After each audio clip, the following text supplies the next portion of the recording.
morning, ladies and gentlemen. Welcome to West Hall Institute Teknologi Bandung. Today, Wednesday, November 1st, 2017, we are very grateful to welcome you for a public lecture given by the country leader Philips Lighting Indonesia, Mr. Rami Hajjar, with the topic Bringing Light Beyond Illumination. This event is the part of Studium Generale subjects. Distinguished guests, ladies and gentlemen, our first agenda for today is welcoming remarks from Head of Student Affairs. Please welcome Dr. Engsandro Mihradi.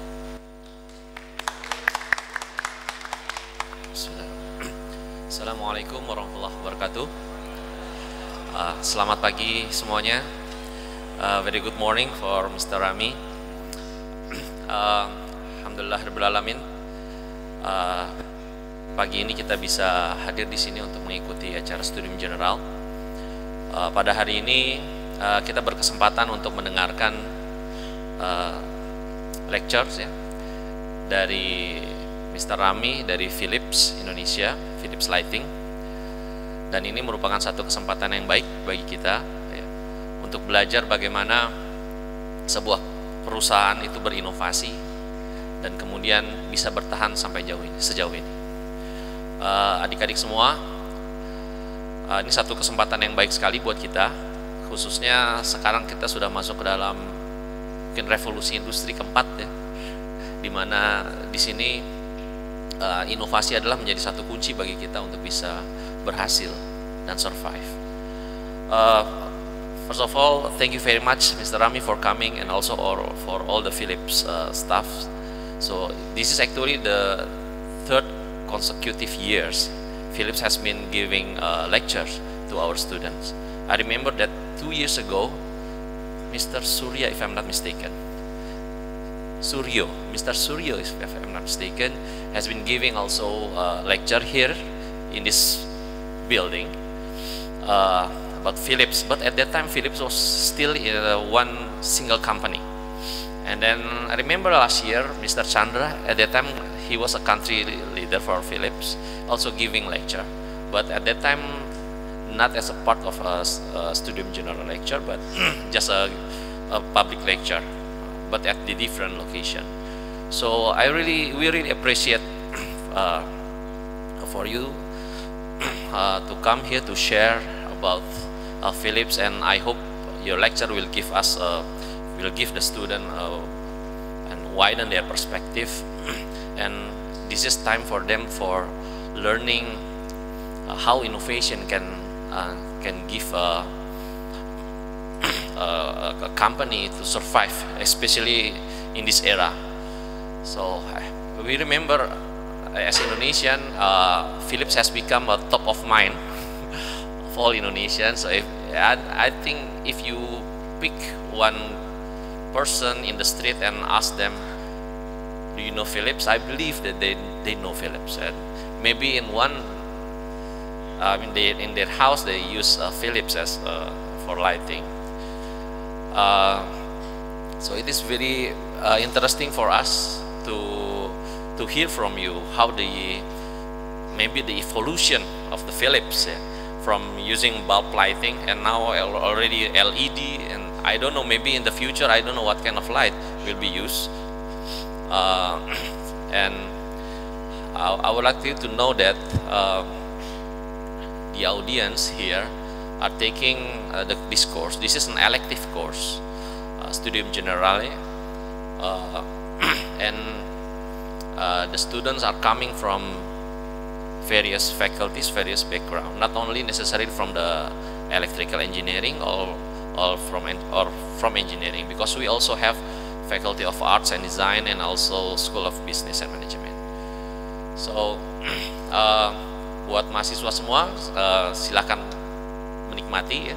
Semoga kita bisa mendapatkan manfaat yang besar selain dari goodie bags yang Anda terima hari ini. Harapannya kita bisa mendapatkan pengetahuan ya yang baik. Itu saja mungkin yang bisa kami sampaikan. Terima kasih sekali lagi. Thank you very much for Mr. Rami and all the Philips staff for coming, and I hope this public lecture will be going smoothly and we can get a benefit. All of us can get benefit from this lecture. Thank you very much. Good morning. Selamat pagi. Assalamualaikum warahmatullahi wabarakatuh. Kami informasikan sekali lagi, kami mengundang para peserta kelas Studium Generale untuk mengikuti kontes foto dan caption menarik di Instagram. Para peserta dimohon untuk memposting foto dengan caption berisikan hal yang didapat dari perkuliahan pada hari ini, dan jangan lupa untuk turut menyertakan hashtag Philips Lighting di ITB dengan terlebih dahulu memfollow serta mention @Philips berbagi terang. Foto dan caption yang paling menarik akan mendapatkan 1 buah hadiah. Terima kasih. So distinguished guests, ladies and gentlemen, the next session for our agenda is the lecture. This very special lecture is going to be given by Mr. Rami Hajjar as the country leader Philips Lighting Indonesia with the topic Bringing Light Beyond Illumination. The presentation will be conducted by Dr. Umar Khayyam, so please welcome Dr. Umar Khayyam and Mr. Rami Hajjar. Bismillahirrahmanirrahim. Assalamualaikum warahmatullahi wabarakatuh. Good morning everybody. Alhamdulillah, today we have a special lecture from Philips. As we know that Philips is the biggest lighting company in the world, and also in Indonesia, we almost of us we use Philips. And today we will learn about lighting technology and how Philips develop the company, become the very huge company in this field. And usually the moderator introduce the speaker, but special for today, Mr. Rami Hajjar will introduce himself. And so this lecture is become 2 sessions. The first session is lecture by Mr. Rami Hajjar, and the second session is question and answer and discussion. And Philip will give the special prize for the best question from the student. So please prepare the very good question, and Mr. Rami Hajjar will decide which the question is the best question. Okay, time is yours. Thank you very much. Thank you, Dr. Amar. Thanks a lot.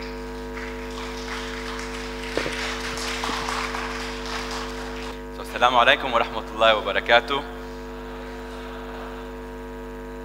Thank you very much for coming here today. I know that at least for me, it's something very privileged. I feel really very honored. I heard so much about the university. I know that from this university, many graduate to be leaders as well in technology, in the country, in business, in management. So I feel truly honored to be here with you today. So let me introduce myself first. My name, as you know, is Rami Hajjar. I am Lebanese by origin. Lebanon is a very small country. I'm not sure if you heard about it. So it's on the Mediterranean Sea, 50 kilometer width, 200 kilometer length. So probably one area in Jakarta. But nevertheless, we always study, work, and end up usually working abroad. So I studied in Lebanon. I did civil and environmental engineering. So I guess many of you think that probably I did electrical, I'm working in Philips Lighting. I didn't. I did civil and environmental engineering. And then after university, I did many things. So it could be actually a lecture on what to do and what not to do, besides working on lighting beyond illumination, actually. So after that, I worked in engineering design consultancy for a few years. Then I decided to try something else. When you're young, without responsibilities, you can keep on trying. So I tried contracting. I moved from engineering design to contracting, and also worked for a few years in contracting. All good years, very good experience. But then I decided to move on as well to do something completely different. I did my master's degree in business administration in France. And after studying in France and finishing my MBA degree, I went to Dubai basically to work for a company called United Technologies, UTC. So they have Carrier air conditioning, Sikorsky helicopter, Otis elevator. It's a big holding company. And I worked specifically in air conditioning for many years, basically leading Middle East and Africa for one segment of the business there.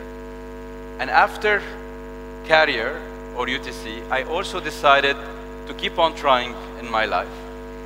So I did also something considered usually in career a bit crazy. I went to management consulting, so something completely as well different.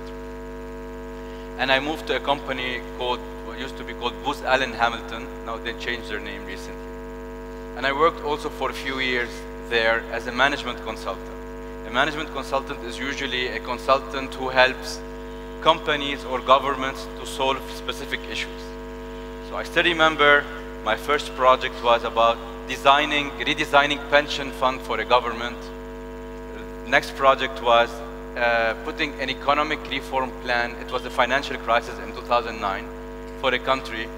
Long story short, why I'm giving you these examples is that for you to know that, I mean, by really having the right mindset, you can do different things. I was not an economist. I was not at all an expert in pension design funds, and so on and so forth. So you go, you research, you do your analysis, you talk to the experts, and you can change things. Anyhow, after some years in management consulting, it was very hard work, a lot of hard work. I realized that one day my daughter called me uncle, not daddy. So I realized that I'm not seeing my family enough. So it all goes about your priorities and what you want in life. For me, family comes first. So I decided to leave management consulting. I was seeing them exactly 5 hours a week. So obviously it was not enough.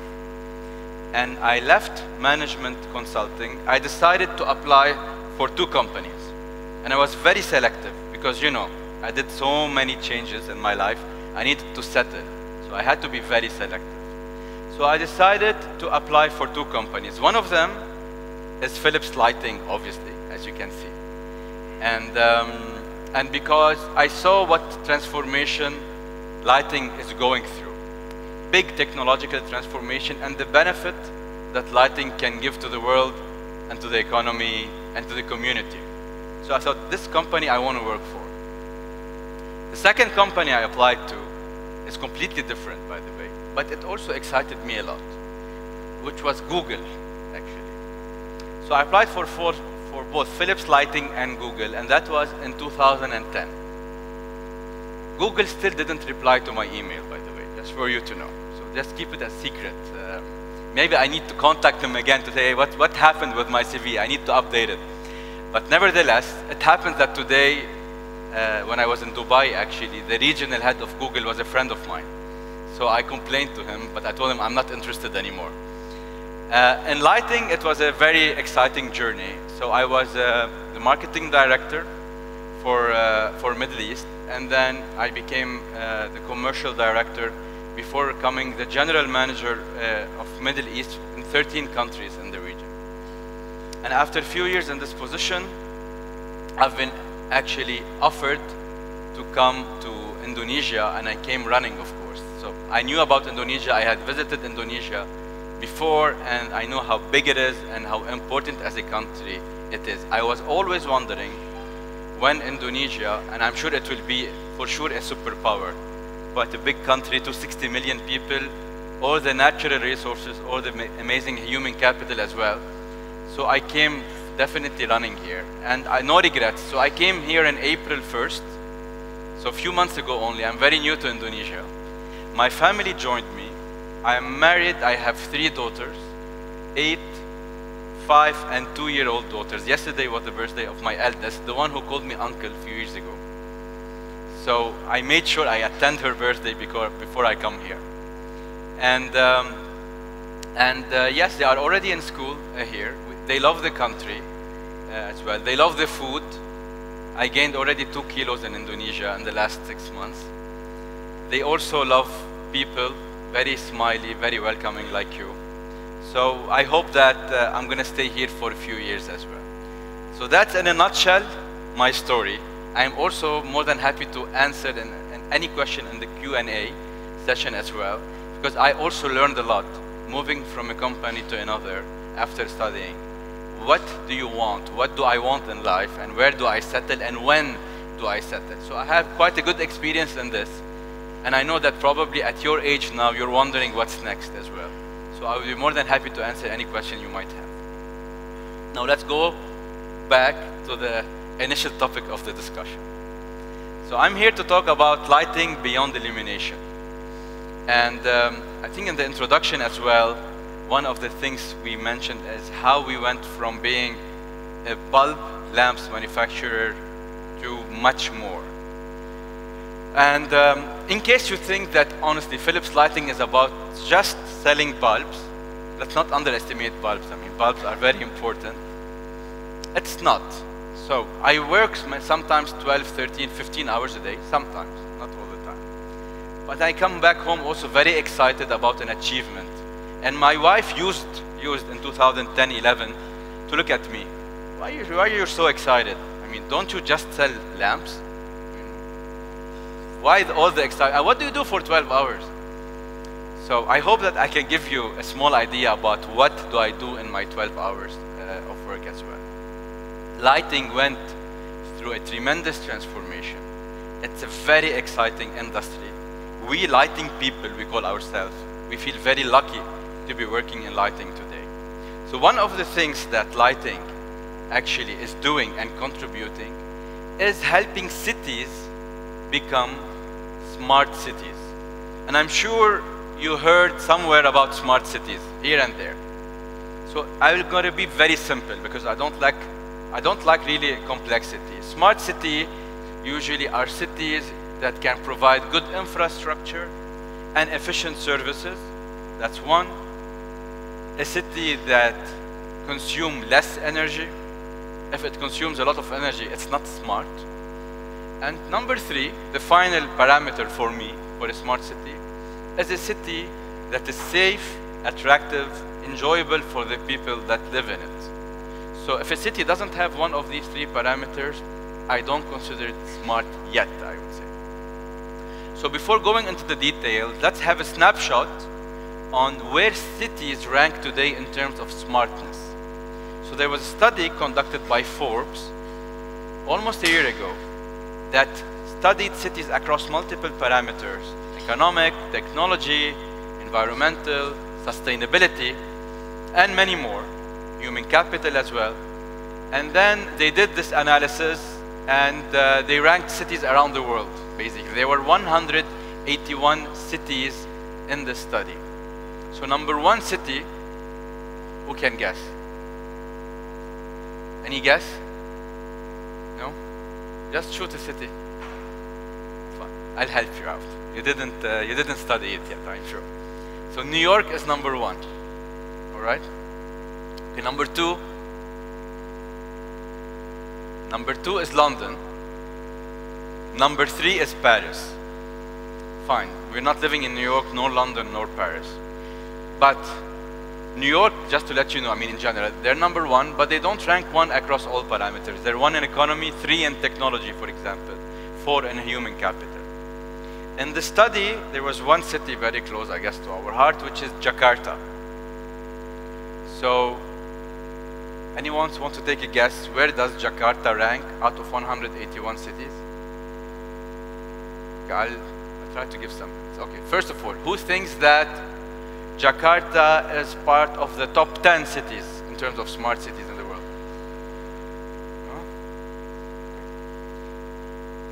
No? No one? Top 50. Okay. Thank you for your faith in the city of Jakarta. You have one, but unfortunately not. Top 100. We have a few more hands. Good, good. That's the spirit. No, I'm sorry, it's not top 100. It's 181 cities, the study. Top 150. I'm sorry again. So Jakarta ranks 170 out of 181 cities. I have to say that this study happened in 2016. And I can tell you, living in Jakarta, that a lot of improvement seriously happened. And I'll tell you actually the examples that happened lately in Jakarta to transform it into a smart city. But long story short, it gives you an idea that there's a big way of improvement across many parameters. And trust me, it's not an easy thing. It's not easy to become a smart city. I mean, there are many things that has to be taken into consideration. So I hope I use the one right. Yeah. I do like this, and it doesn't work. It works. Oh, it works with a bit of cheating.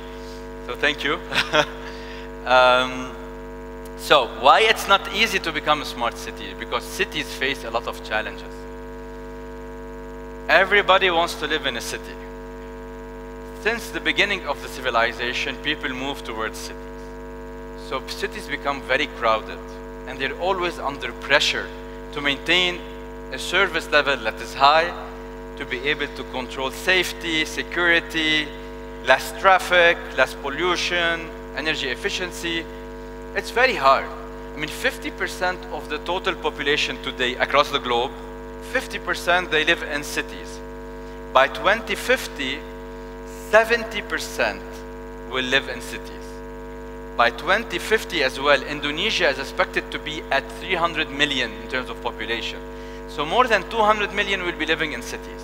So it's not easy for Jakarta or any other city to be able to keep up with such a big transformation of influx of people and maintain the same level of infrastructure across. It's actually a very hard job to do. So what cities are doing, when you're stuck, you go to technology. Technology is something that could save you, that could help you become much more efficient on the usage of technology, on how to maintain a good infrastructure, consume less energy, and also get better human and monetary capital. Because one thing also that cities are facing today is lack of resources. So how to attract talent and how to attract money and investment. So everybody is going to technology. Shall we go to the next? Okay.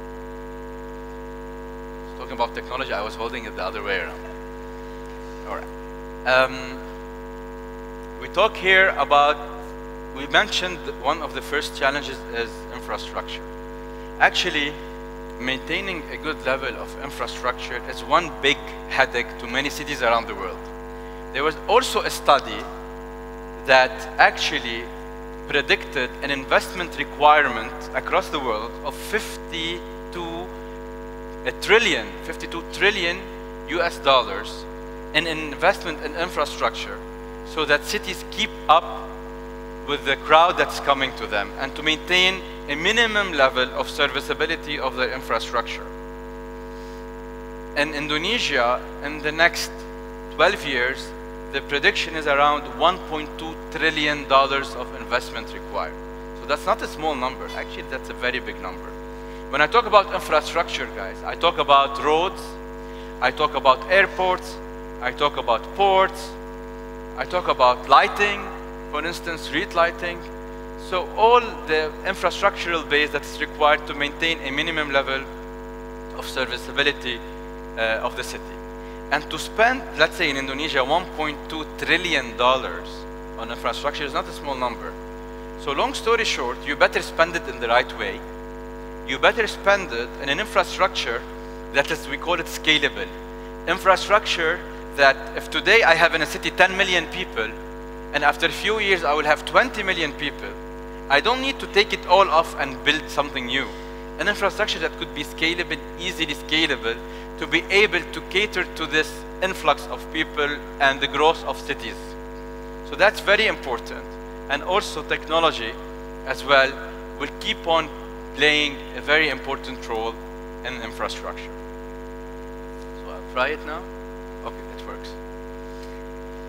Next one is energy efficiency, right? I spoke about number 2, to be smart, you need to consume less, right? If you keep on spending your money left and right, or basically consuming energy left and right, that's not really smart. So, on that note, I'm going to be talking here about what we call energy productivity. Probably you didn't hear about it a lot before. It's something new, I would say, that we're talking about. We talk a lot about energy efficiency. We talk a lot about economic growth of a country, for example.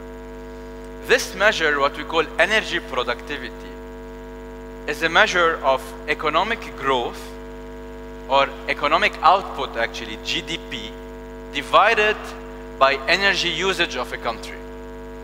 This is called energy productivity.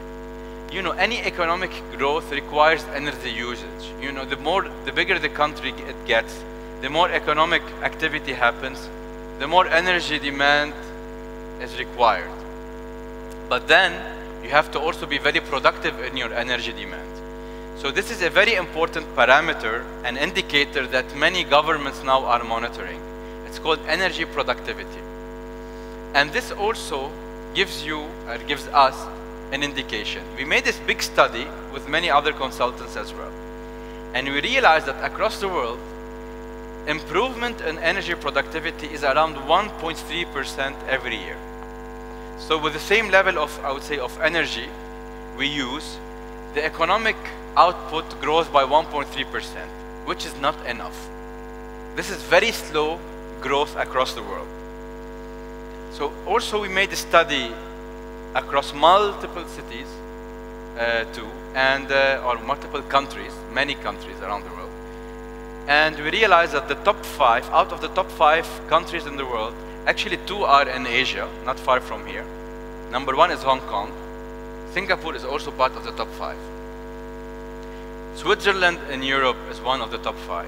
Actually 2 other interesting countries I was not expecting, but they're doing well, which shows a lot of efforts from their perspective.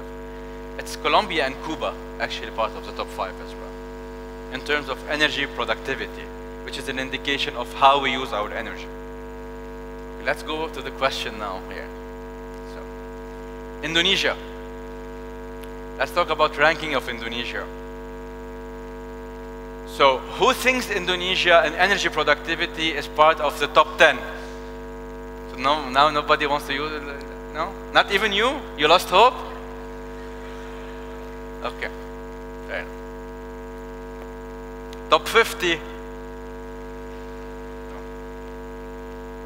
Top 100. Good. This time you're right, guys. So actually Indonesia ranks 52, which is not bad. Still a long way to go, but much better than the previous indicator, I would say. So Indonesia ranks 52 in terms of energy productivity. And in terms of improvement rate, the global average is 1.3%.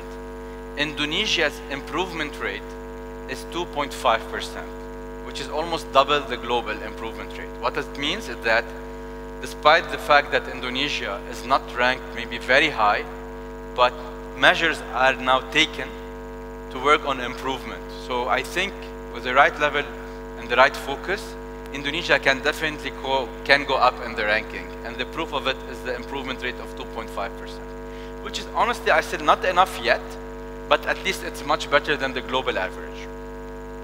Just imagine if we take Indonesia to top 10 in terms of energy productivity.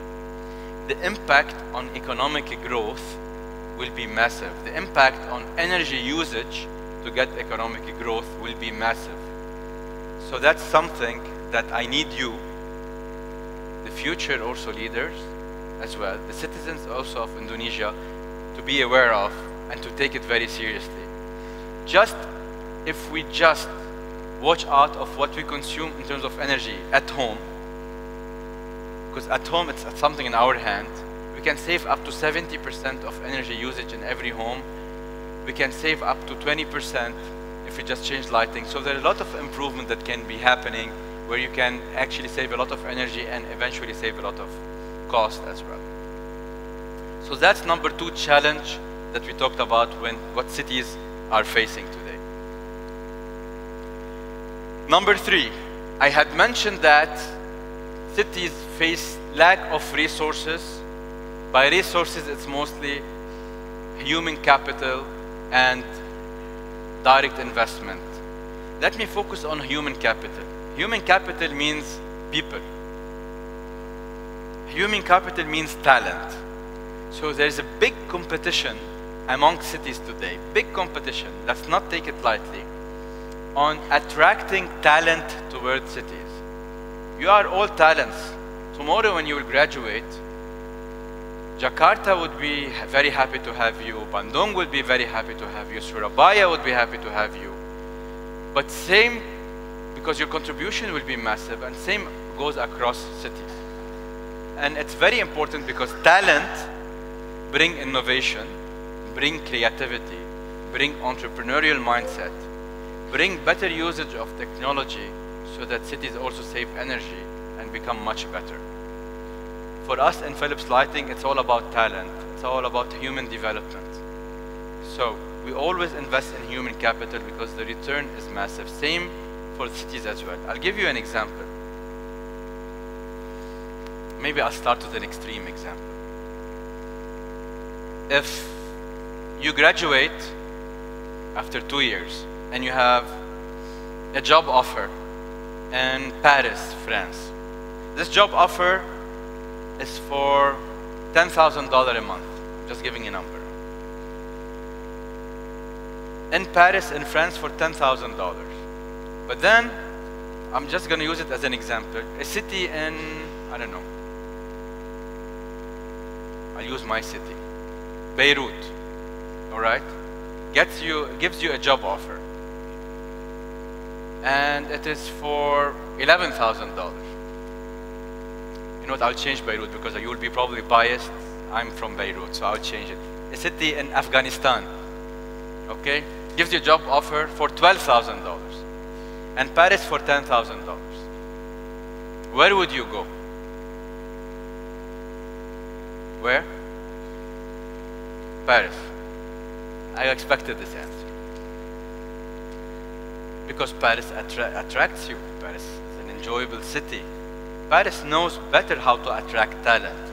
So if a bright mind from you that can contribute so much in research, development, technology, would go to Paris for even lower salary and contribute to the city. Why? Because the city ensured that, in terms of competitive landscape in the globe, that Paris made itself a nice city for talent to be attracted to. So it's not something that we should take for granted. Talent changes the future of cities, and cities are fighting over it. Going forward,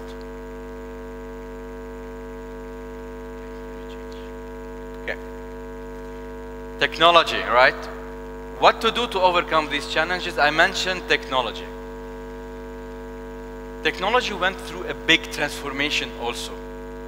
I don't know if you know that what I have here, what you have in your mobile phones today, has enough computing power, more computing power actually, than what Neil Armstrong had when he went to the moon in 1969, in one mobile phone. So you can imagine what technology was and where it is today. And you would imagine, if you use it in the right way, the impact that it could get us. I spoke about mobile phones. Mobile phones is everywhere, I guess. According to a study, 97% of the globe, basically the penetration of mobile phones is there. 97%. Half of these people have access actually to data using the mobile phone. 97% in the globe. But then let's talk about Indonesia again. Who believes that in Indonesia mobile phone penetration is less than 50%? No one. Good answer. Who believes it is between 50 and 80%? Mobile phone penetration. Okay, I have one volunteer. Thank you. Yeah, it's not yet the right answer.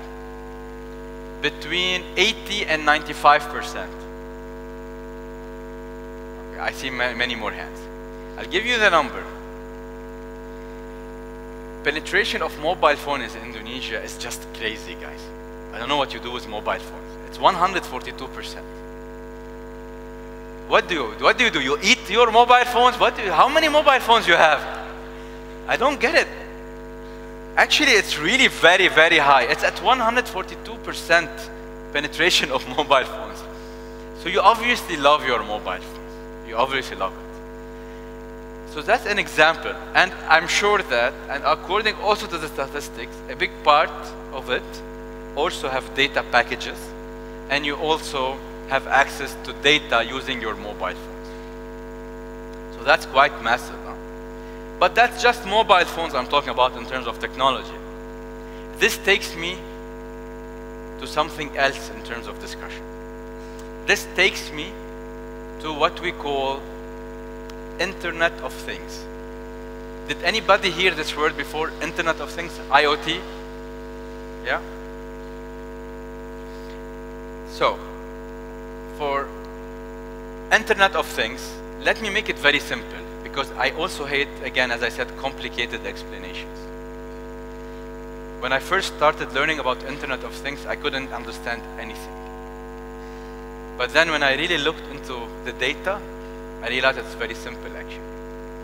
Internet went through 3 waves of revolution. The first one, when you just connect your computer to the internet and you get the data that you want. That's wave 1. Wave 2 is using internet via mobile phones. That was a big revolution. Indonesia, 142% penetration. You can imagine the revolution, right? From just one laptop or one computer to accessing internet across all mobile phones. Now we're going into the third revolution. This is what we call Internet of Things. It's not internet of a computer, it's not internet of a mobile phone, it's Internet of Things. So basically it is connecting as much as we can of things around us to internet. It's as simple as that. That's what we call IoT, or Internet of Things. But then, if we connect more than a mobile phone, imagine we connect things around us to the internet, where these things become a source of data and data analytics, and it impacts operations. Can you imagine the impact? It will be a massive impact. It will be really a big revolution. This is now the revolution of the internet. This is the Internet of Things. But then, the question to you, if we're talking about Internet of Things, and we want to really connect things around us to internet, what is the one thing that's all around us? Whether we are sitting here today, or whether when you go at home, you're driving. So what is around us? The technology that's around us is really everywhere. And if we connect it to the internet, then that could be a breakthrough. Any volunteers? What do you think? No? It's very easy. Come on, think about it. Look around you. Something that's a technology, it's everywhere. If we connect it to internet, it will bring a lot of benefit. And then Internet of Things can really be taken to the next level. You were pointing at something. Exactly. What's your name? Thank you very much for helping me out. So that's the right answer. And obviously I'm here. So that would have been a very easy hint, right? It's lighting, guys. It's lighting. So lighting is everywhere. Lighting is everywhere. Thanks for that. And I mean, look, in your house, there is lighting. In here, there is lighting. In a hospital, in a school, in a mall, on the street, everywhere. There's lighting everywhere. So if I need to pick one thing to connect to the internet to help the revolution of Internet of Things, I would pick lighting. Besides the fact that anyway I work for Philips Lighting. But I think that's, I would say, the easiest thing to do. There is 50, I think 50 Lima Pulu in Bahasa, yeah? 50 billion light point in the world. So imagine if we connect these light points to the internet. Imagine that what would happen if these light points become a source of data. But is it really the infrastructure that's probably one of the biggest? Yes, we spoke about mobile phones, right? That's everywhere. Let me show you the difference. No, not here. Or can you go back? So, it's fine. It's a missing slide, it happens. So basically, 50 billion light point I spoke about, right? 14 billion light point have been sold in 2014. 14 billion light point. 1.2 billion mobile phones have been sold in 2014. So even with the fact that mobile phones are everywhere, light points are much bigger in terms of penetration. Much bigger. So if we just use it, if we use this platform, then we will have really a big bang in terms of revolution and Internet of Things. That was the slide I was talking about. All right, thanks. And here you can confirm that I was not really providing a number out of nothing, so that's a number is there indeed. 300 million PCs, 230 million TVs, 14 billion light points. So now, let us zoom in. I think we established that lighting is key. Lighting is one of the most important platforms for Internet of Things to help cities transform into smart cities. But then, what do I mean by it? Let's go and check a few examples as well. So, we go to the next slide. We spoke about infrastructure. We spoke about providing efficient services. Let me give you an example. Today, in the world, there is 300 million street light. Okay? 12% of the 300 million street light are LED. 2% of the 300 million street light are connected to the internet, LEDs. So if we just imagine that if we just change, and it's very simple change we can do to street light, to make it smart and connected, 2% to make it much more, you can imagine what cities can get out of it. What can we get out of it? For example, with street light, with connected street light, with one laptop, a city operator, one laptop can control every single light point in the city. With one laptop, if one lamp of street light is not working in a city, instead of moving around, the maintenance team moving around in a truck, usually checking or waiting for feedback, somebody calling in, one click of a button, they know that which light is not working. One click of a button, a message goes to the maintenance team and they go and fix it. For a big city, that makes a lot of difference in terms of maintenance cost. What else? From also the same laptop, you can control the energy usage of every single light point. For example, between midnight and 4 a.m., no activity, very limited activity in the city. We dim down the light. We go to the morning prayers, right? Everybody wakes up and goes to the morning prayers. Then we basically lit up the streets. So depending on the need, we can do it. There's a national celebration. Indonesia won a football game. A big celebration, we light it up. There is a security issue, we light it up. There's nothing, we dim it. The level of energy that cities can save can go up to 70–80% just by doing it. So massive cost saving as well. And it's also very scalable. When the city grows, when you need more street light, the moment you just install it, a dot comes onto your screen. Very simple. And it's directly connected as well. So that's the beauty of street lights, for example, and how it can help cities operate better. We have many examples around it, but I'm not sure if you heard, and this is where I said there's a lot of transformation. One of the biggest examples of city transformation towards smart street lighting is which one? Who can guess? It's Jakarta.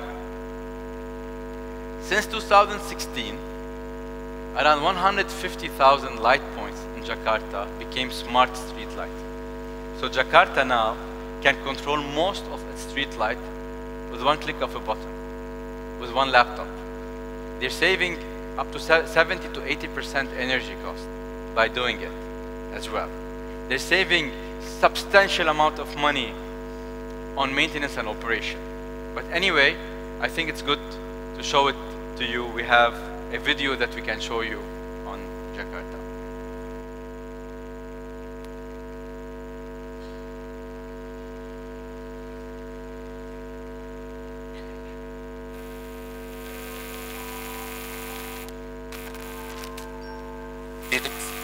Dan teknologi pencahayaan jalan terintegrasi. Teknologi Philips City Touch juga memberikan tingkat kualitas pencahayaan yang lebih baik, sehingga bagi warga dan pengguna jalan dapat memberikan rasa nyaman dan aman. Teknologi City Touch ini juga dapat terintegrasi dengan teknologi lain seperti Jakarta Smart City. Ya, pencahayaan di jalan umum tentunya sangat penting bagi aktivitas kota Jakarta ya. Bagaimana dengan cahaya tersebut kita bisa meniru keadaan malam hari sehingga menjadi terang benderang. Philips City Touch sangat penting bagi pengembangan Jakarta Smart City, di mana dengan sistem ini kita bisa memonitor setiap lampu, penggunaan energi maupun juga lifetime periods-nya. Philips City Touch dapat memberikan status pencahayaan, notifikasi kerusakan, serta informasi energi secara akurat dari masing-masing titik lampu.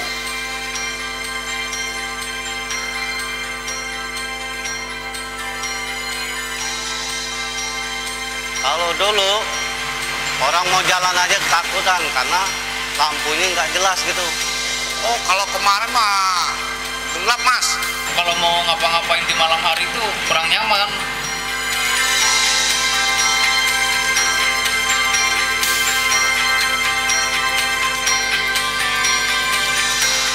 Kalau sekarang mah terang banget mau dari ujung sampai ujung gitu. Kalau sekarang nyaman gitu, jelas putih warnanya. Semenjak diganti ini terang banget, ini bagus. Jadi juga buat pengendara juga lebih aman. Ya, lampu Philips City Touch mudah kita integrasikan karena dengan sistem yang terbuka, connecting ke sistemnya Jakarta Smart City juga lebih mudah.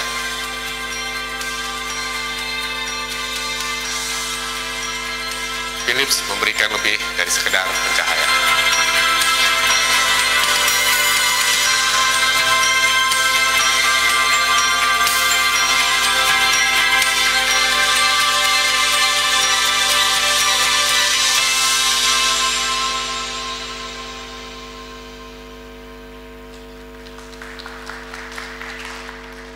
So actually, this upload goes to you actually, Indonesians, because you're really walking the talk and transforming cities into smart cities. This video was made for 90,000 light points back then, but now, since the video was made till now, it became much more. So, go to the next one. So that's about street light, but it doesn't only apply to street lights. Then what do we do indoor? A lot of energy usage is also consumed indoor. And again, lighting also plays a key role there. On that note too, lighting can be also connected to the internet. We call it today power over Ethernet. So lighting luminaires are not connected via power cable, they are connected via Ethernet cables actually. And they move from being what we call dumb luminaires to very smart luminaires. And they can bring you a lot of data analytics as well. For instance, we can impact energy usage by also controlling dimming and so on, but also lighting by itself via the sensors can check if people are in the room. If there's no people in the room, then it sends a message to the building management system to reduce air conditioning. So it doesn't only impact light usage, it also impacts air conditioning and so on and so forth. So this applies to multiple parameters. For instance, one of the examples that we use is Deloitte. Deloitte used this lighting in Amsterdam in one of their buildings. And actually they realized, because of the lighting and data analytics, that they can let go of one of the floors that they have. It's not used enough. So they ended up renting this floor and gaining a lot of rent out of it just by using the data analytics. So besides energy efficiency, besides productivity levels on employees, besides all of the other data analytics, you can also save many things that goes hand in hand with it. Again, without further ado, because time is running fast, I will also show you an example of that in a video.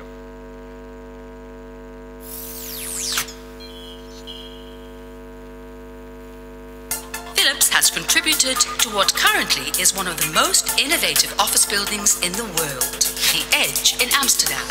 It has been equipped with a revolutionary new lighting system that uses light differently. Philips's new lighting system is both simple and sophisticated. Every luminaire throughout the building has sensors and controls. Merged with the IT network, each light point has an individual IP address. When linked to maps of the space, each connected light provides location-based information and data on how the area around it is being used. Philips is not only showing its leadership in LED technology, but also in the world of Internet Everything, its ability to manage a very complex environment of partners to get this to market. Philips's innovative connected lighting system offers a host of advantages for different users of a building. In offices, facility managers no longer need to clean, cool, or heat the entire building. The lighting provides them with detailed information about the usage of the building, enabling a sustainable and cost-efficient use of resources. And imagine being able to set lighting to your preference and task. Office users can personally control the lighting in meeting rooms and above their desks, even in an open-plan office via their smartphones. So they always have the right light level to support comfort and productivity. With innovations in connected lighting from Philips, light has become a pathway for information and services, generating value for our customers and partners across the globe. Innovation and you. Philips.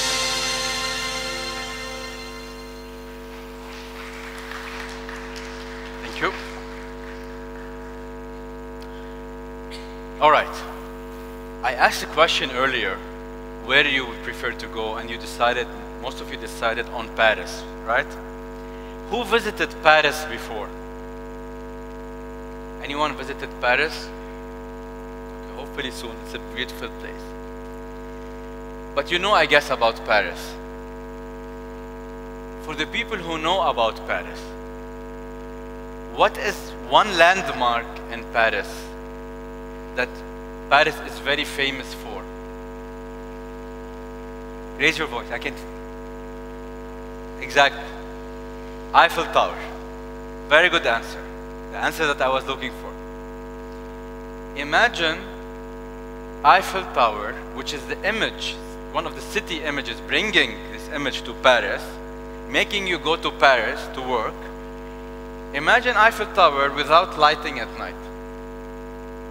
It's just a very boring structural steel building.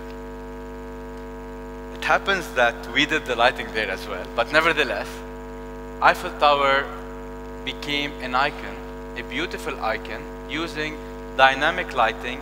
You change the colors, you make it connected to the environment around you.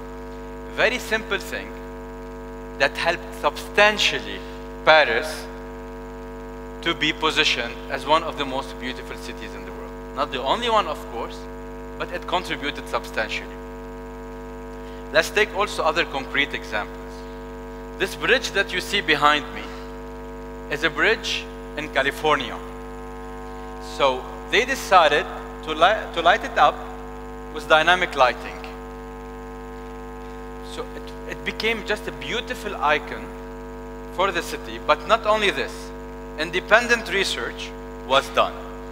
And get this, there was an increase in economic activity of all the area by 30%.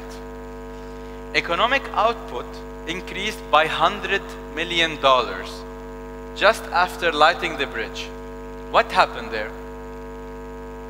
Hotels opened up, selling themselves with the view of the bridge. Restaurants opened up, overlooking on the bridge. People got hired. A whole economic cycle. Houses were constructed because you have more employees coming to their work in the restaurants and hotels. More people are visiting the area. So it's a full economic cycle that was generated, contributing $100 million just by lighting up the bridge. This is what actually lighting can do, smart lighting can do, to help city work on the third parameter that we spoke at the beginning, become a beautiful, enjoyable city. So it's not something that just goes in vain. It brings really a lot of economic activity as well with it. Sure. Yeah, this one. It doesn't only apply obviously to bridges or Eiffel Tower, it can apply to any beautiful monument. This is a mosque in Turkey actually, that we did. Look how beautiful the mosque is. Can you imagine it going to the morning prayer to this mosque, or going to the night prayers? Can you imagine how this mosque doesn't only become a religious site, but a beautiful icon that can help increase the economic activity of a city. Besides mobile phones, I can tell you one thing for sure, we also have a lot of mosques in Indonesia. Believe it or not, there's 800,000 mosques in Indonesia. The ones that are registered officially is 250,000 mosques. Just imagine if you make these mosques beautiful icons like this one. And actually there are some mosques that are even more beautiful already in Indonesia. How beautiful and how the contribution of these mosques would be to the cities where they are located. I'll show you also another example. There's a famous singer in US called Alicia Keys. I'm not sure if you know. Anybody know Alicia Keys? Heard about Alicia Keys? Okay, few. All right. So it's a famous singer. Anyhow, long story short, there's a famous also building in New York called Empire State Building. And Empire State Building, I guess you heard about it. They put also dynamic lighting on it to make it an icon in the city. And what they did with it, they did a bit of a sound and light show. And just want to show you how it impacts the city image and the city beautification of New York, which is in the ranking #1 smart city in the world. Can we?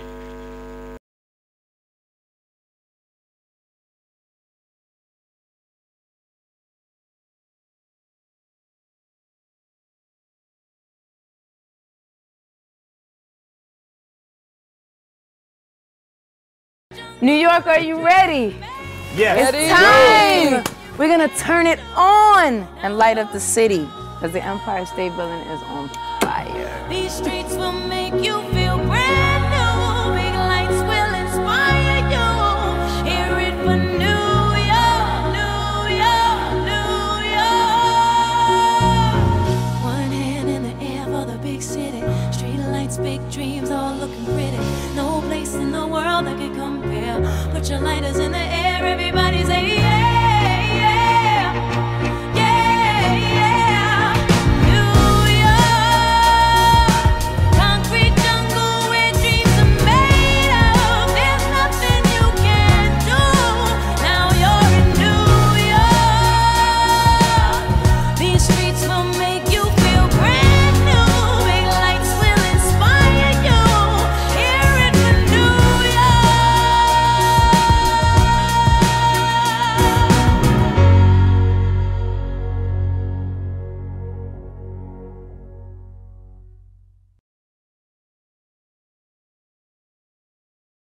Tonight is an incredible night for me and the city of New York. I feel like Enough of Alicia Keys.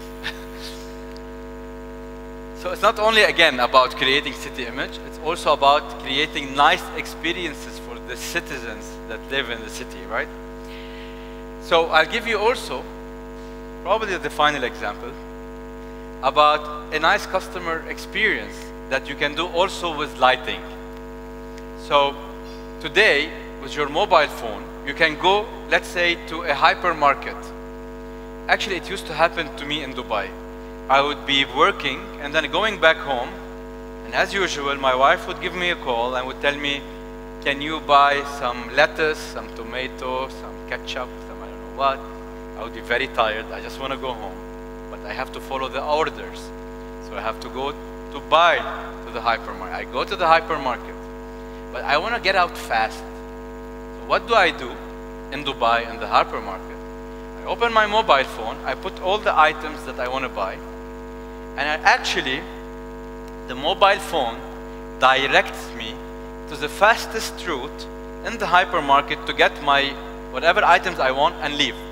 So I go there, you go there, right, left, whatever, and I leave.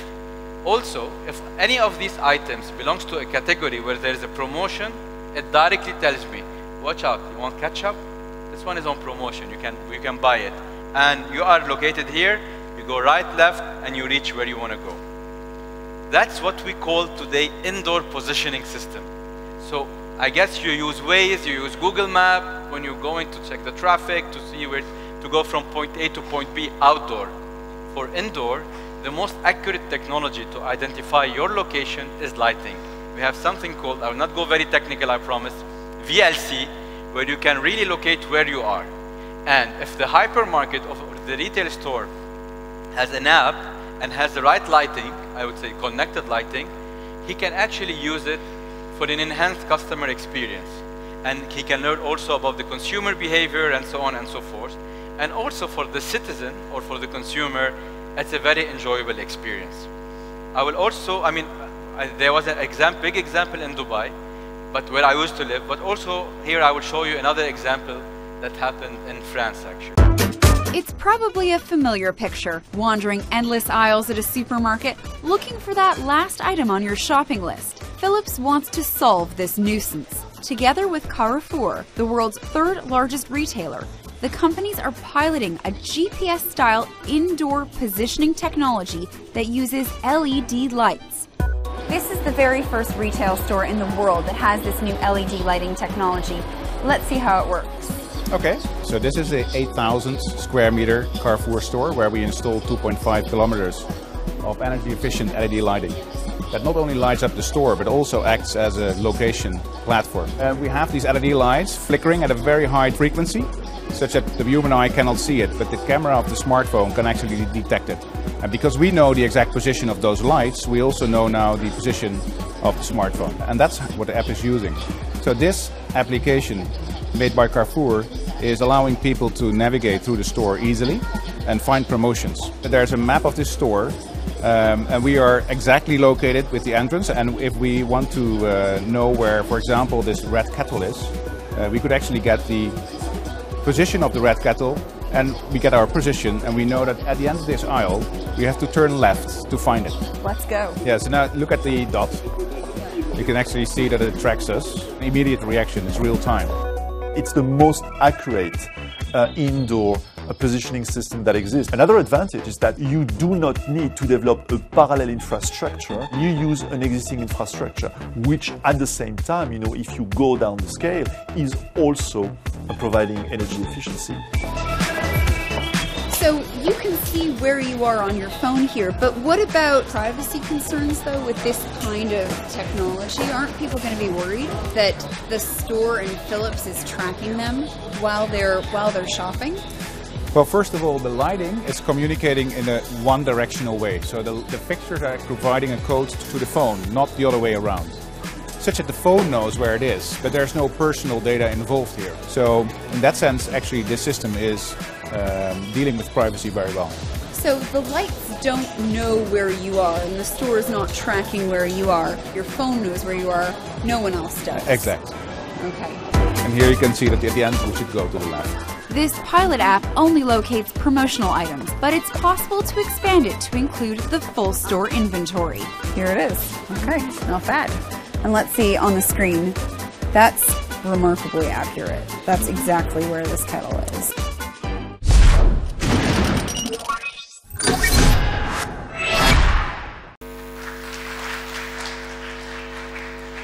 Thank you. So, we reached the last slide. Don't worry, last slide, I promise. So this slide is very important to me. And it's very meaningful. Very, very meaningful. Look at it. What you see on this slide are areas that are lit up. A lot of lighting in many countries around the world. And you can see how lighting is linked to economic activity. So obviously, like you look at Europe, look at US and so on, they are very advanced also from economic perspective. It's very well lit up. A lot of lighting. But on that side, you can see also that probably there's also a lot of light pollution. Unnecessary lighting in these areas as well. That is not needed. So that's also a big concern. Two, the second thing that actually strikes me, look at Africa. There are many areas around the world that are struggling when it comes to economic activity that don't have lighting today. So after sunset, nothing happens. Nothing at all happens. What does it mean? When nothing happens after sunset, it means that a big part of what people can bring to the economy and economic development doesn't happen. So the efficiency is not there. And these places require a lot of lighting. In Indonesia, 30 million people are without electricity today as well. So it's also there is a big transformation. Lately we were in one of the villages, very far away, in Sumatra. And we were installing their lights, solar lights. And it was a very inspiring experience for me because I saw for the first time with the villagers, sitting with them, people studying for the first time after sunset. Praying after sunset in a way that they feel comfortable. Talking, sitting, family gathering, having dinner together. What we take for granted in life actually is not, we should not take for granted. And with a simple lighting in these villages, the whole activity will be much better. Studying, economic activity, maybe tomorrow one guy will open a small restaurant for dinners as well. So things would lead to other things as well, and which is quite inspiring for me. So long story short, my final statement, the world has a lot of light, the world still needs a lot of light, but what we need is energy efficient light. Thank you very much. Terima kasih. Thank you.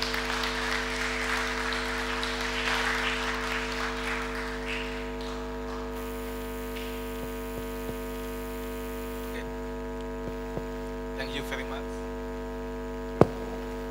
Thank you very much, Mr. Rami Hajjar, for your very nice lecture. And now we will open the question and answer discussion. Okay.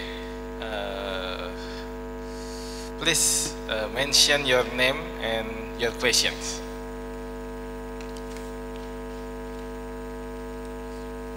Amin Yahya. Okay.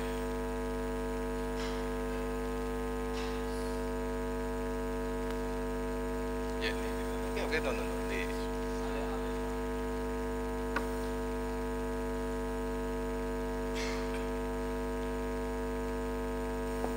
Test. Bismillahirrahmanirrahim. Okay, thank you for your presentation. I think it's really wonderful or amazing for our brain to think about it. And my name is Amin Yahya. I'm from engineering physics. So in engineering physics, we learn too about lighting and etc. And focus about the lighting. Another problem from connecting between lighting and economic, we see the lack of pollution of the city, light pollution in the city. So in Philips, Philips always encourage about innovation.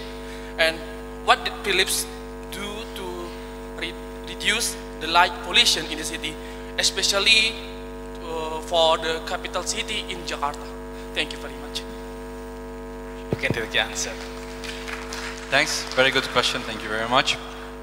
Indeed, it's not only in Jakarta, as you have seen on the map as well, it's in many countries around the world. We really do struggle with light pollution on one side.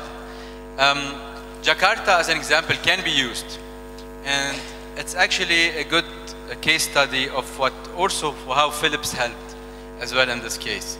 So by just moving, Jakarta, I think if I'm not mistaken, has more than 200,000 street light points, 210, 250 street light points, 1,000 street light points.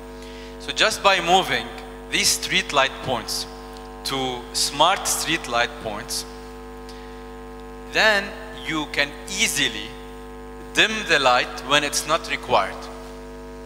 So as I said, initially for cities like Jakarta, after 6, let's say from 6 till sunrise, the same high level of light is there. So there's a lot of unnecessary light that goes out, and also there's a lot of unnecessary energy usage that comes with it as well.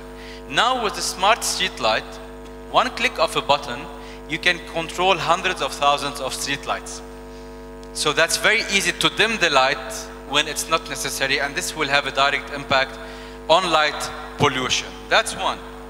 Two, standards and regulations are very important in every city as well. So tomorrow when a city decides to have energy, even energy efficient light, lux level, lighting levels has to follow certain standard, not ad hocish or random, in a way that you might have much more light than it's required. And when cities follow the lighting standards, and in this case, for instance, in Jakarta, they did follow, then you will see a clear impact. I manage many countries, and I really saw differences between one city and another, depending on lighting regulation and light output. I will not go into the details of it, but there are many parameters that you take in the lighting specification to ensure that you don't have more light. But one thing that I take the opportunity to talk about, besides light pollution, which is unnecessary light impacts the eye, all right? So tomorrow if you buy an LED lamp and you put it in your house, you need to watch out. You need to get an LED lamp that doesn't hurt your eye, that doesn't have flickering, that doesn't have glare.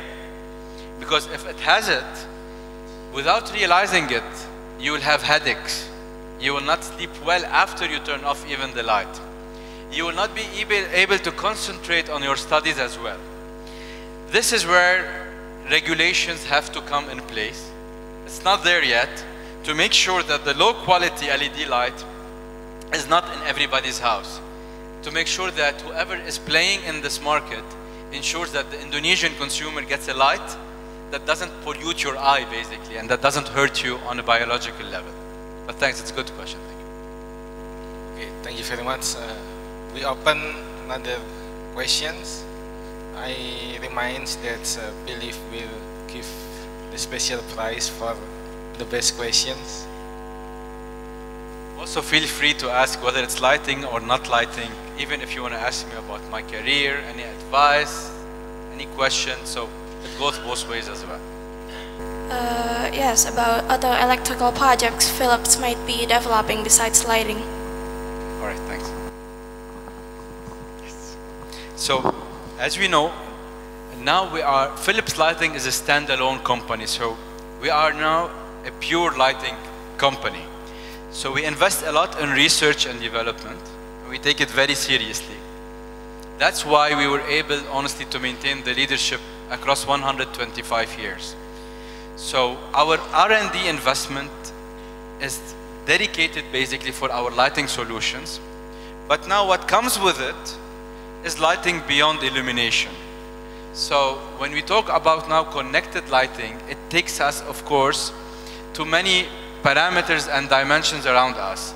And it's actually changing our operating model a bit. So when we move from analog to digital, when we move to standalone to connected lighting, our partners also change as well.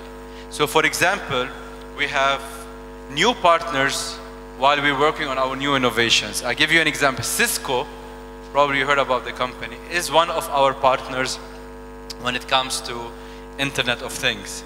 We have also SAP, we have Vodafone, so we have many partners that are working together with us. Taking Internet of Things to the next level, this is what we're working on as well now. So to make sure that we connect every single light point in every single application is definitely the future that we're looking for in terms of technology. But I'll give you also small other example that probably you didn't know about. Lighting in hospitals. With the right lighting in hospitals, and we tested it through research, patients went into a faster recovery period. So when we simulated in the patient room sunlight and the rhythm of the sun, we copied it and we used the dynamic lighting to put it in a room of a patient, we realized that there was a faster period of patients recovering. So this is also something that we have been working on and we will continue working on. Lighting in classrooms. The level of concentration goes drastically, changes depending on also the lighting as well. So this is also an application that we're working on and it's already very well developed. I give you also another example in offices. For instance, in our offices, in many of our offices, we change the light during the day. So if you go for lunch and you come back, we put a very bright white light so that it gives you the right level of energy after lunch. Before you go home, we put warm white, something similar to this light actually. This light makes you more relaxed. And we try to transition our employees to go home more relaxed. I give you an advice. In your bedroom, use warm white. Don't use white light, if you can. Because it makes you energized, a bit more energized. Not too perfect or ideal before you go to sleep. If you want to put it in, maybe, for me, I put white light in the kitchen because, okay, I want to be awake or cooking and so on. It's exciting for me. So, if I am brainstorming, if you are in a study group, white light is good for brainstorming. If you want to close a deal, if you are a sales manager one day, you want to close a deal, put with your client warm light because it relaxes your client as well and it makes him a bit more receptive. So these are all technologies that we're working on, but it all belongs around the ecosystem of lighting. But thanks for the question. Okay, thank you. I will open again. Okay, please give your question, mention your name and your questions. My name is Cynthia Nursifa from Biological Engineering. My student number is 1121407. I have two questions. The first, similar to Amin, but it different focus. It's about lighting pollution issue that what Philips can do as incredible lighting company to helping our friends, especially in astronomy, about how in sky object observation, because lighting pollution is affect the observation of sky object. And the second is what Philips think about bio-based lighting bulb, because for example we can make LED from corn waste and the other bio-based material. Thank you. That's a tough one. Thank you for the question. Thanks a lot. So indeed, you're right. When it comes to, if I understood the question correctly, astronomy, stars, and so on, light pollution have a big impact on it. I was in Lombok actually 2 weeks ago, and I decided to go to a place where not most of the hotels are, so very far away place. And at night, I have an application actually on my mobile phone where I can put it towards the stars and it can tell me which star it is and so on. I went to this far place because of lighting. I'm a lighting guy, but I wanted to get it far away from lighting as well. You're right, lighting pollution impacts it. And if again we look at the map, most of these cities that are too lit up, we saw it at night, they don't need it. They don't need that much lighting. And again, but for them it is much harder to control it. So what Philips indeed is doing, which relates also a bit to what we did in Jakarta, is to give the possibility to the city operators to reduce light levels.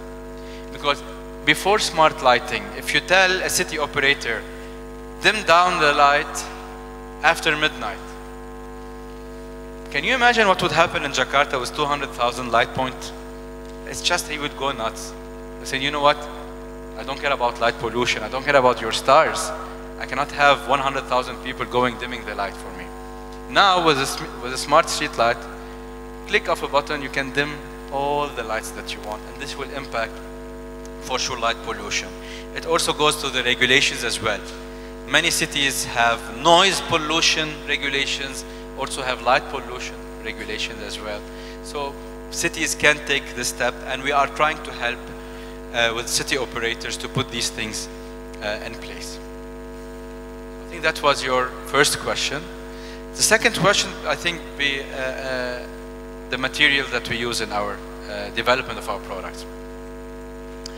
By 2020, Philips committed to be carbon neutral. All right, that's a big commitment for the biggest lighting company in the world. To be able to do so, we have to work on every single aspect, on the value chain, we call it. From the moment we buy our raw material to the moment we sell our lamp and we dispose it as well. So we are indeed working on environment-friendly material and environment-friendly processes, and we are taking massive steps. 2020 is almost 2 years away. I mean, it's nothing.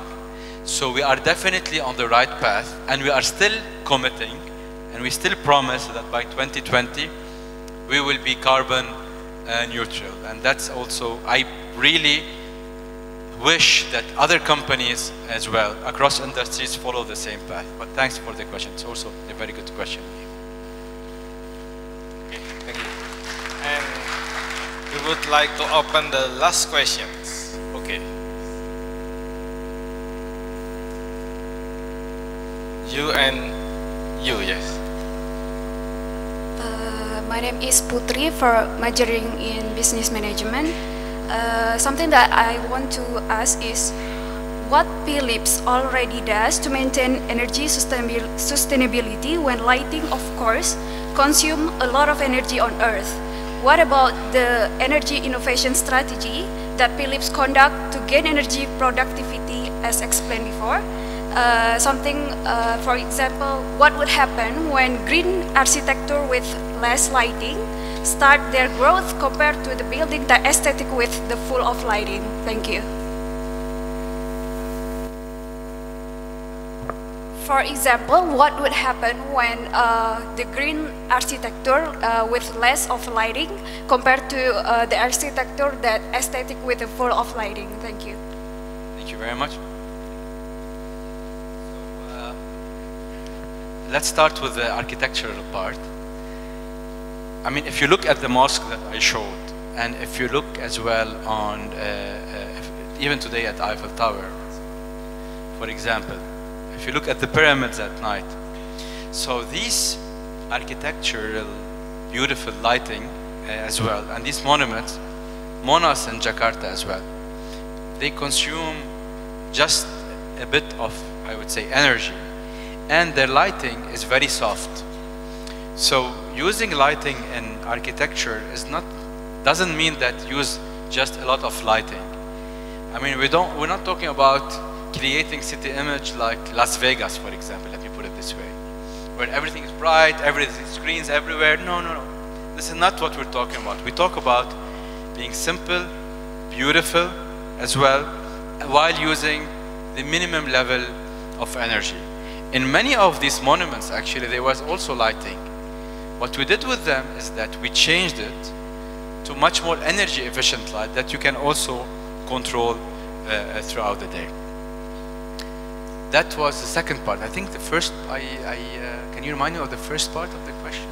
First part, it's about? Sustainability, yes, yes, yes. So, what's our strategy? It's also a very good question. We talk about something very simple called brighter lives, better world. In a nutshell, in a summary, this is what we aspire to. Brighter lives, better world. When you talk about brighter lives, our strategy is to basically impact the biggest number of people around the world to improve their safety, to improve the environment they live and they work in. A lot of things that are happening in Indonesia are good examples of brighter lives. When we speak about getting solar lighting, for example, for villages without light, when people can go pray, study, can sit together as a family, not using any more kerosene lamp, which is 10 times less bright and much more dangerous. That's on the sustainability, and that's also impacts brighter lives. When we talk about environmental things as well, the 2020 strategy to be carbon neutral, I would say that's also a big strategy that would make us and pushes us to work across the value chain again. From the moment we start designing our product, to the moment we manufacture, to the moment we sell, we have to monitor every single activity, even the selling mechanism, on the value chain to ensure that we do it in a very environmental friendly way. And that would lead to a key, we call it key performance indicator, which is carbon, basically offsetting carbon as well. So being carbon neutral by 2020, and this is how we make ourselves accountable for it. Thanks. There was, I think, one other. Yes, I think we still somewhere. Yes. Do you want to ask something? Because I see maybe Akmal. Okay, please. Okay, okay. This is the last question. My name is Rido. I'm sorry, it's not a question. I'm from astronomy department. I'm very happy hearing you hear you talk about light pollution. So we want to build a new observatory in eastern part of Indonesia. And can we, for example, collaborate to plan smart city around the observatory, so we reduce light pollution and so on. Sure, sure, why not? I mean, let us know the location. Let's talk, basically, and let's see how we can help you as well. Where in East Indonesia? Near Kupang, Amphoang. Ah, okay, perfect. Very good. So let's talk then afterwards to see where it is. All right, and see how we can support for sure. Thank you. Right, thank you. Okay, thank you very much, Mr. Rami Hajjar.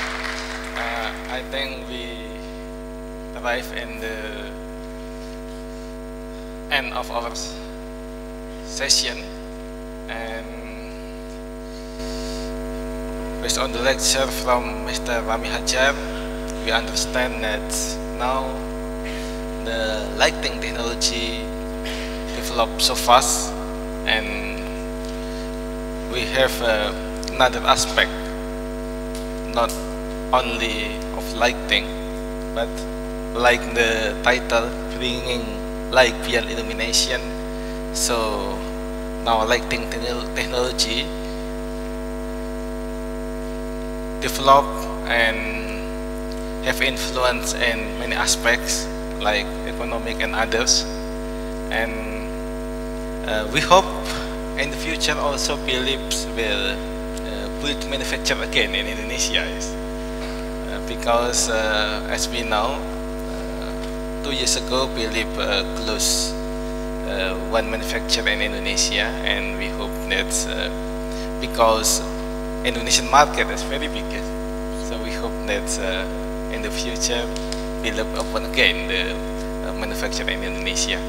Okay, Mr. Rami Hajjar, thank you very much, but because Philips promised will choose the best question, so maybe you can choose which one. We have 5 questions Very today. hard. So, you know what I will do? I will put this pressure and responsibility on someone who actually graduated from the university, and he's now an integral part of my team. Can I invite you, Pa Angga, to the stage?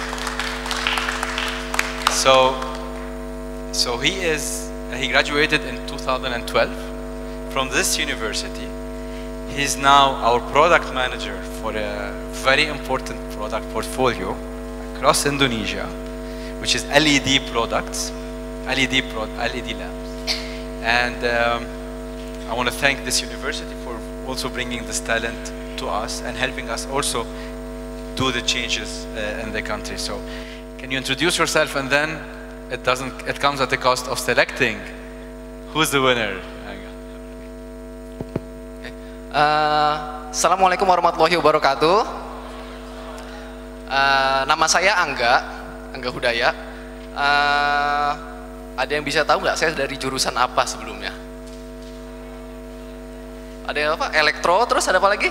Sayangnya bukan. Yang lain? Fisika. Dikit lagi. Saya dari jurusan teknik fisika. Ada yang dari teknik fisika di sini? Angkat tangan dong, teknik fisika. Oke, terima kasih. Oke, saya mulai masuk ITB tahun 2008. Saya angkatan 2008 dan lulus di tahun 2012. So, jadi sekitar 4 tahun. Normal lah untungnya di ITB. Dan saya masuk Philips, jujur itu sebelum di wisuda. Jadi saya ingat banget wisuda tanggal 20, sedangkan saya masuk Philips itu tanggal 1 Oktober.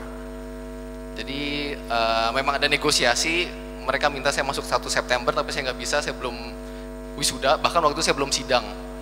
Jadi ya alhamdulillah langsung masuk ke Philips. Dan uniknya di Philips waktu itu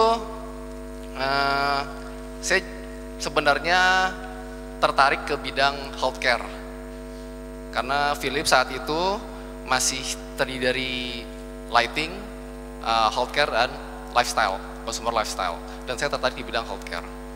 Dan kebetulan saat tes, untungnya di ITB ini kita memiliki banyak sekali keahlian, saya bisa bilang kayak gitu. Dan untungnya di jurusan saya belajar cukup banyak materi dari elektronik, dari konservasi energi, dari manajemen termal, dari pencahayaan, semuanya. Dan kebetulan selain di bidang medik, mereka juga dari bidang lighting juga tertarik, sehingga alhamdulillahnya saya dapat sebenarnya 2 untuk medik dan untuk lighting.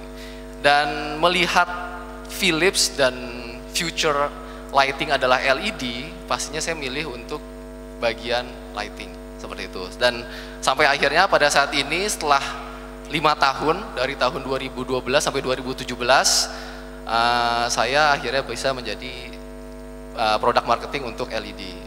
Dan sebelumnya itu saya di bagian engineer, sampai sekarang saya di bidang marketing, seperti itu.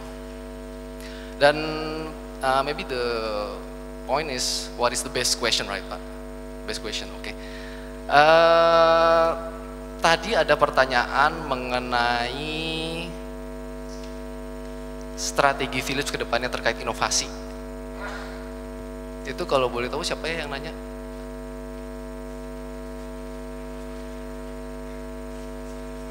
Inovasi selanjutnya selain lighting sebenarnya.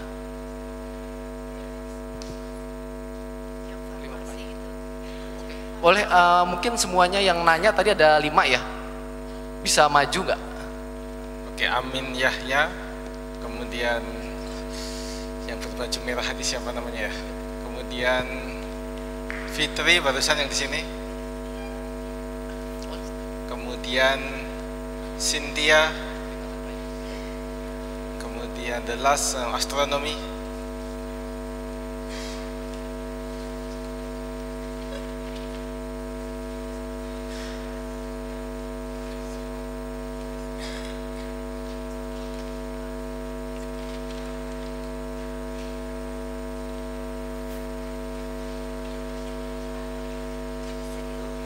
Maju aja ke depan, maju ke depan.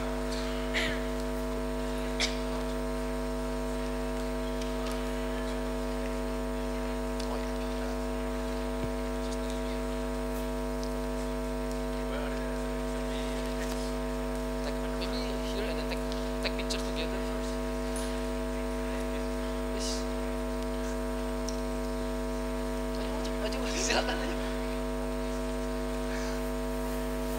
Iya, udah terbaik.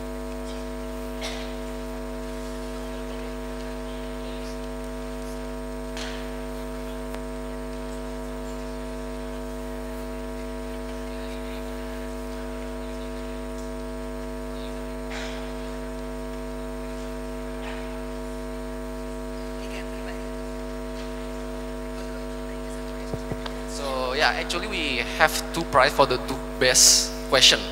So the first one about the innovation and strategy is you, right? Okay. Sustainability, okay. Yes, and then the second one is about the how to prevent the light pollution. That's also the reduce the light pollution. Okay. Okay, let's go to this. Yeah.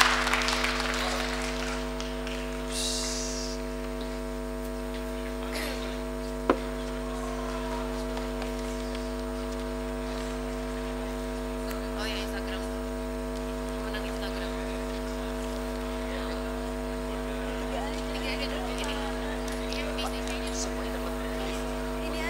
All of them get gift.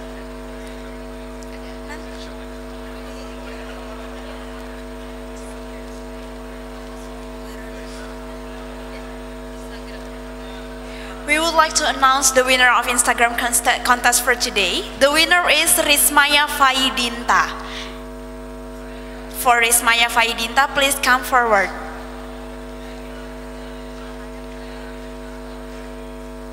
Is there Rismaya?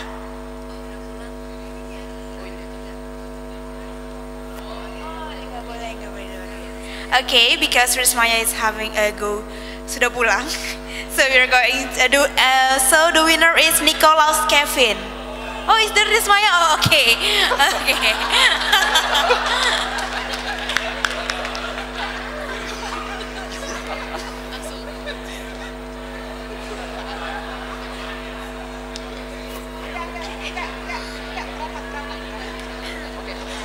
Let's have a picture together first. Let's have picture together.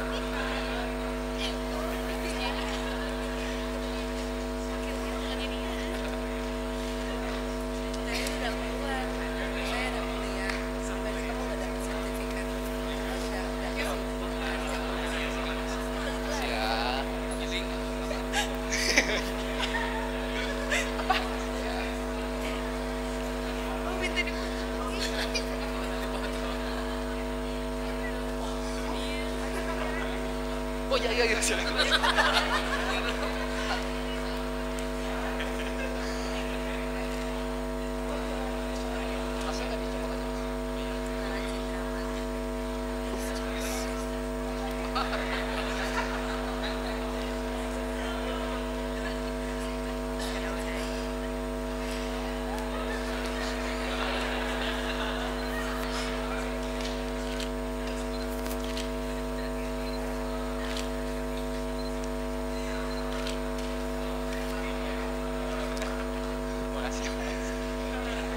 Okay. Please give applause to Mr. Rami once again and for the winner. Ladies and gentlemen, to commemorate this event, Institut Teknologi Bandung would like to present a memento for the speaker. So we would like to kindly invite Mr. Umar Hayam to give the memento.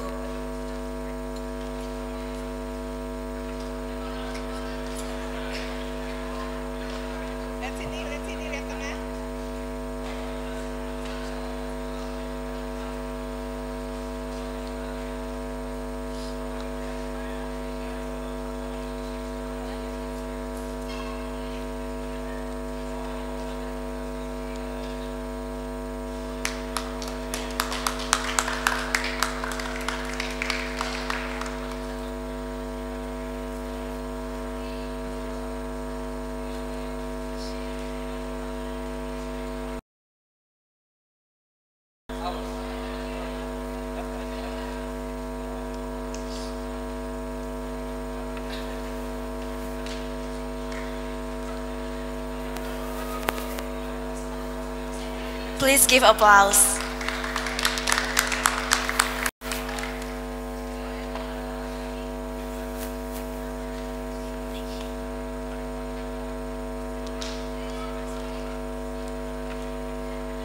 Distinguished guests, ladies and gentlemen, previous memento giving has decided that today's public lecture has come to an end. Once more, we would like to thank to the speaker and participants. Last but not least, on behalf of the organizing committee, we would like to apologize if you feel any inconvenience during the event. Thank you for your attention. I'm Gracie Marmata. Good afternoon and have a good day.